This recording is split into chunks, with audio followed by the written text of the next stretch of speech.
नमस्कार दोस्तों। आज मैं फिर हाजिर हूँ एक नए वीडियो के साथ आपके अपने channel astro Gemini the cosmic healer में। आज मैं बात करने वाला हूँ हाथ में बनने वाले कुछ राजयोग। जी हाँ दोस्तों, हमारे हिंदू शास्त्र के अनुसार हाथ में कुछ राजयोग बनते हैं जो कि हमारे कुंडली में भी प्रस्तुत होते हैं। मतलब हमारे कुंडली में जो राजयोग बनते हैं, जैसे हंस योग, रोचक योग, मालव्य योग, शश योग, भद्र योग, तो इन योगों का जो कुंडली में बनते हैं उनका हमारे हाथ पर कैसा प्रभाव या कैसी रेखाएं होती हैं, इस विषय में बात करेंगे। लेकिन उससे पहले आप सबसे रिक्वेस्ट है कि जिन्होंने मेरा चैनल सब्सक्राइब नहीं किया है वो प्लीज प्लीज सब्सक्राइब करें, और सब्सक्राइब करते वक्त घंटी का बटन जरूर क्लिक करें जिससे मेरे नए वीडियोस की नोटिफिकेशंस जल्द से जल्द मिल पाए। और हाँ दोस्तों, इस वीडियो का अंत तक जरूर देखिएगा क्योंकि हो सकता है आप मेरे सब्सक्राइबर में से, मतलब जितने लोग यहाँ पे मुझे देख रहे हैं और जितने लोगों ने मुझे सब्सक्राइब किया है, उनका एक कुंडली का मैं एनालाइज करूंगा और उससे निकलने वाले कुछ तथ्य के बारे में बताऊंगा। तो आप जरूर देखिए पूरा वीडियो अंत तक। शुरू करते हैं। पहला योग जो मैं बताने वाला हूं वो है हंस योग, यानी बृहस्पति जब कुंडली में उच्च के स्थित हो, स्वगृह स्थित हो या अपने मूल त्रिकोण में स्थित हो, तो वो हंस योग बनाते हैं। तो हंस योग का पहचान आप अपने हाथों में कैसे करेंगे? सबसे पहली बात जो होती है वो देखनी पड़ती है कि बृहस्पति की जो उंगली होती है उसका जो हाइट होता है, मतलब उसकी जो ऊंचाई होती है, वो सूर्य की उंगली से ज्यादा होती है। जैसे कि यहाँ पे देखिए, ये सपोज इतना ऊंचा ये बृहस्पति का उंगली है, ये जो है देखिए सूर्य की उंगली से ऊंचा है। आप यहां से भी इसको मैच करवा सकते हैं और इस जगह से भी, ये वाला एरिया आप देख सकते हैं कि सूर्य की उंगली का जो जॉइंट है वो बृहस्पति की उंगली से नीचे है। तो पहला साइन जो आप देखेंगे कि अगर आपकी बृहस्पति की जो उंगली है उसका हाइट जो है वो ऊंचा होना चाहिए, और जॉइंट जो है जो पहला जॉइंट है वो भी हथेली से थोड़ा सा ऊंचा होना चाहिए। साथ ही साथ बृहस्पति का जो स्थान है, मतलब बृहस्पति का जो ये माउंट है, ये पर्वत है, ये काफी बलिष्ठ और गुलाबीपन लिए हुए होना चाहिए। तो अक्सर देखा गया है कि जिनका हंस योग होता है कुंडली में, उनका जो बृहस्पति का पर्वत है वो काफी बलिष्ठ होता है, और साथ में ये क्रॉस का चिन्ह हो, एक या एक से ज्यादा। जितने क्रॉस के चिन्ह होंगे उतना ही प्रभावशाली होगा बृहस्पति। जी हाँ दोस्तों, ऐसे लोग जो है काफी कमांडफुल होते हैं। ये जिनको जब कोई बात बताते हैं या उपदेश देते हैं तो लोग उनका उपदेश मानते हैं और उनका कहा मानकर ही आगे बढ़ते हैं। ऐसे लोग जो होते हैं, किसी भी बात को बहुत अच्छे तरीके से समझाना इन्हें बहुत अच्छी तरह से आता है। इनके वॉइस क्वालिटी में थोड़ी भारीपन होती है, ये थोड़े गंभीर प्रकृति के होते हैं, और इनके वॉइस में एक डोमिनेटिंग क्वालिटी होते हैं। मतलब ये लोग जो है डोमिनेशन करना काफी पसंद करते हैं।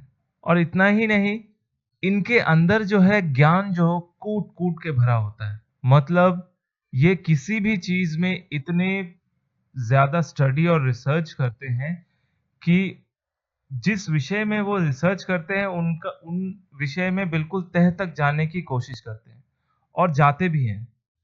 ऐसे लोग रिसर्चर, प्रीस्ट, थेसिस लिखने वाले, नए नए आविष्कारों को करने वाले, और सत्य की खोज एवं धर्मपरायण, अपने धर्म को अच्छी तरह से पालन करने वाले निष्ठावान व्यक्ति होते हैं।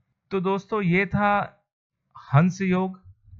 तो दोस्तों, अब बात करते हैं मेरे एक सब्सक्राइबर, उनका नाम मैं नहीं बता सकता, लेकिन उनके विषय में एक थोड़ा सा इंट्रो बता दूं। उनका जो जन्म है 16/10/1991 को हुआ है। स्थान मैनपुरी, उत्तर प्रदेश। रात को 10:30 पे इनका जन्म समय है।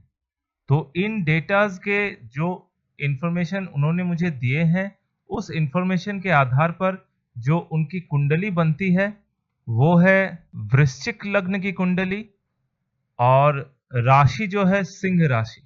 जी हाँ दोस्तों, लग्न भाव में कोई ग्रह नहीं है। जी हाँ दोस्तों, लग्न भाव में कोई ग्रह नहीं है। द्वितीय भाव में राहु, इंद्र, वरुण। तो ये ग्रहों को हम लोग ज्यादा मान्यता नहीं देते क्योंकि इनका प्रभाव बहुत कम होता है हमारे ऊपर, हमारे पृथ्वी के ऊपर।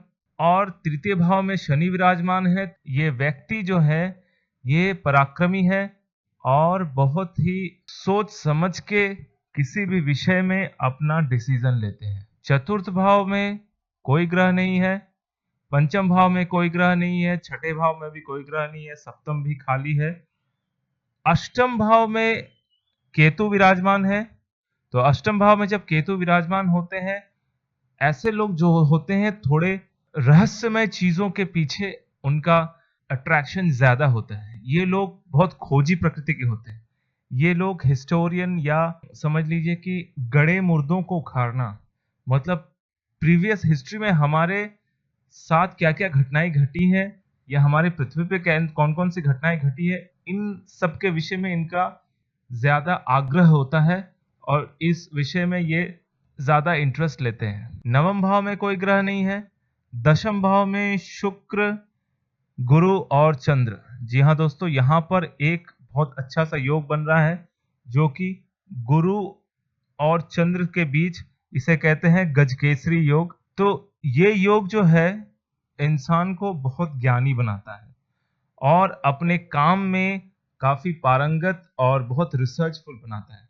जी हाँ दोस्तों, इनका दशम भाव यानी 10वें भाव से हम किसी का करियर का विचार करते हैं, उनका करियर कैसा होगा और उनके अपने पिताजी के साथ कैसे रिलेशन होंगे और अपने करियर में या अपनी जिंदगी में वो कितना सफल होंगे। तो सबसे पहले देख लेते हैं इनका जो दशमेश है सूर्य, वो एकादश भाव में एकादशेश के साथ विराजमान है। रवि और बुध, इसको कहते हैं बुध आदित्य योग। जी हाँ दोस्तों, बुध और आदित्य मतलब रवि होता है आदित्य, रवि का दूसरा नाम आदित्य है। तो रवि और बुध जब एक साथ बैठते हैं तो ये बुधादित्य योग बनता है।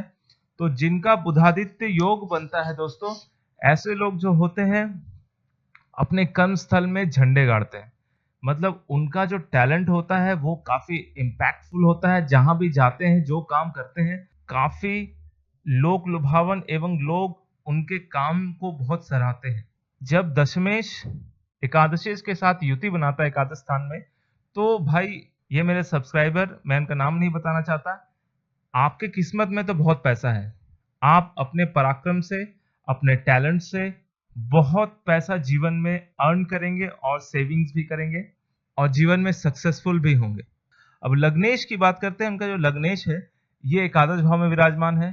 तो इनको अपने दोस्तों का, अपने बंधुओं का बहुत सहयोग मिलेगा, बहुत हेल्प करेंगे। इवन उनके करियर में भी ये लोग बहुत हेल्प करेंगे। ऐसा हो सकता है कि इनकी नौकरी जो है इनके दोस्तों के लिंक द्वारा या कॉन्टैक्ट्स के द्वारा मिली हो। लेकिन सबसे पहले हम देख लेंगे इनकी जो विंशोत्तरी दशा है वो क्या चल रही है। इनकी जो विंशोत्तरी दशा है वो अभी चल रही है राहु की महादशा, साथ में राहु की अंतरदशा। इनका जो राहु है द्वितीय भाव में विराजमान है। तो जिनका राहु द्वितीय भाव में विराजमान होता है, ऐसे लोगों को थोड़ी अपने वाणी में संयम बरतनी पड़ेगी, क्योंकि आप जरूरत से ज्यादा स्ट्रेट फॉरवर्ड है। इस वजह से क्या होता है, कभी कभी आपके काम बिगड़ जाते हैं। तो बहुत सावधानी पूर्वक जो भी काम करें उस विषय में बिल्कुल संयम के साथ काम करें। कुछ भी ऐसा ना बोले जिससे आपका संयम बिगड़े और लोगों को आपकी बातों को या आपकी बातों से किसी भी तरह का बुरा लग जाए। अवॉइड करें ज्यादा कर्कश बात करने की, कोशिश करें अगर आपको जो बात पसंद नहीं आ रही है या तो आप ना बोलें या तो बिल्कुल शांत स्वभाव से बोलें, जिससे आपके कर्म स्थल में कोई भी तरह का बाधा ना बने। ऐसा हो सकता है कि अगर आपने कोई शेयर मार्केट में कोई इन्वेस्ट किया हो या फिर लॉटरी में कोई पैसा लगाया हो या फिर ऐसे प्रॉपर्टी में पैसा लगाया हो जहां से जहां बहुत कम दाम पे आपको प्रॉपर्टी मिली हो, अभी उसका दाम बहुत ज्यादा बढ़ गया हो, मतलब एक फटका इनकम जो है वो शो कर रहा है इस दौरान, अप टू राहु की महादशा और राहु की प्रति अंतर दशा जब तक चलेगी।